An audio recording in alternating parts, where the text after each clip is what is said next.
Not all men who entered this room would leave as the same men. The door closed, and the world he knew disappeared behind stone. In silence, he was asked if he feared death. In silence, he was asked if he would obey without question.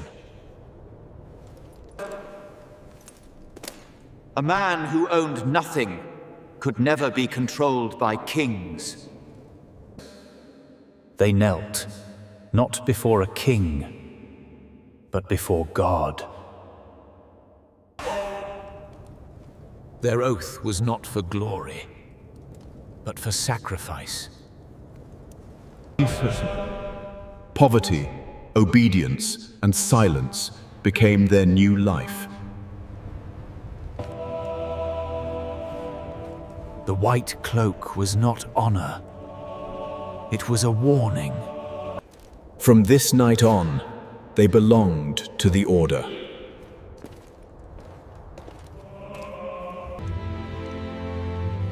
The white cloak was not honor. It was a warning. From this night on, they belonged to the Order. They slept in cold halls, side by side like brothers. Their days were ruled by prayer, steel, and discipline. They protected pilgrims who would never know their names. In battle, they did not retreat. They did not surrender. Many died far from home, buried under foreign soil. Death was not feared. It was expected. Their faith made them strong, and their discipline made them dangerous. Soon, the world began to notice them. Kings trusted them with gold more than they trusted other kings.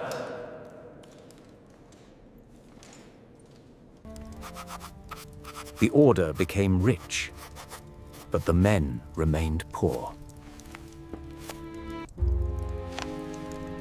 They built fortresses that looked like they would stand forever. They created a system of money that moved across kingdoms. No king controlled them. No nation owned them. And that was the beginning of their problem.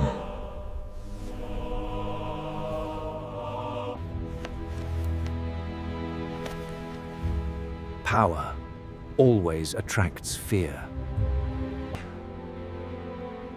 And fear always attracts betrayal.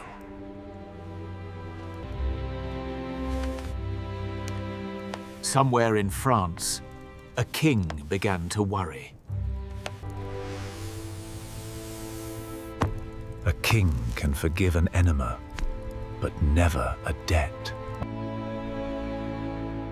In the year 1307, everything changed. Orders were written in silence, sealed with a date that would become famous.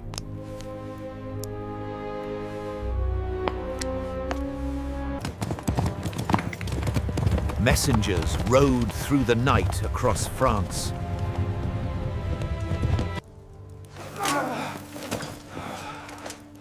On Friday the 13th, they came at dawn.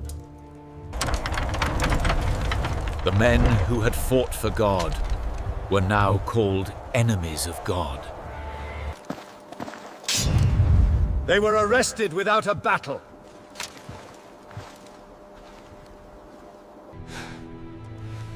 Some did not understand what was happening.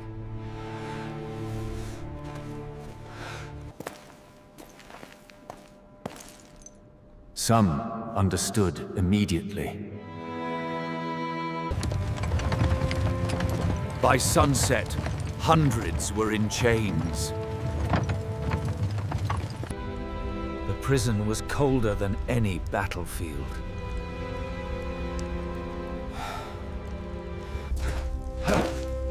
They were asked to confess to crimes they did not understand.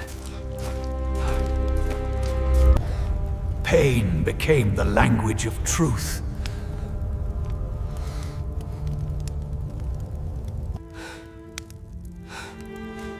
Many confessed just to... Some never confessed, no matter what they did to them.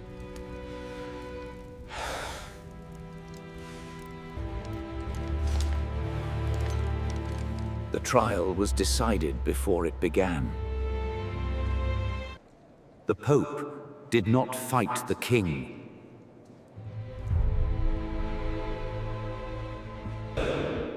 And the king did not forgive the debt.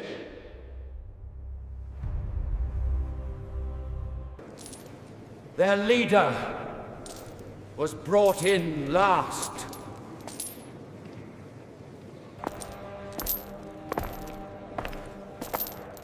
He did not look like a defeated man. After months in prison, even strong men began to break. Some confessed to crimes they never committed. Some took their confessions back, even if it meant death. Their leader changed his confession and sealed his fate.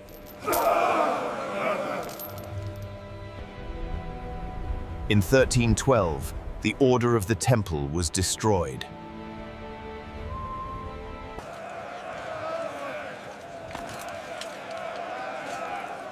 The executions began quietly.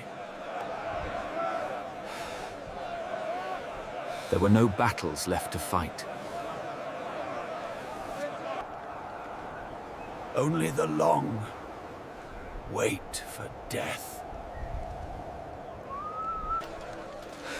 Some prayed, some cried, some said nothing. By night, many were dead.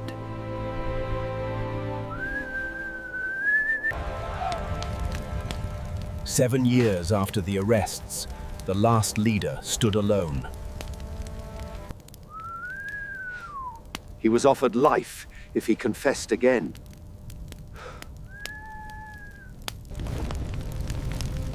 He chose the fire instead.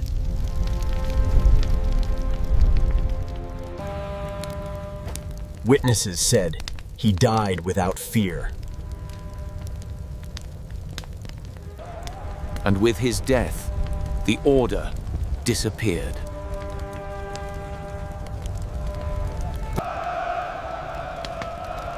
Before he died, he spoke one last time. He called the king and the Pope to meet him before God.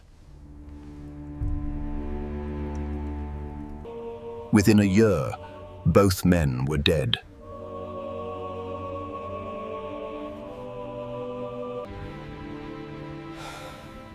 People began to whisper about a curse. But the truth is simpler than a curse.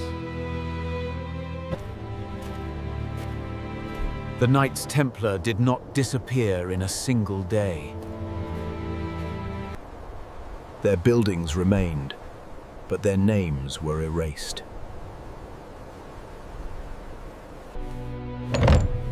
Their gold were taken. Their power was taken. But stories are harder to kill than men.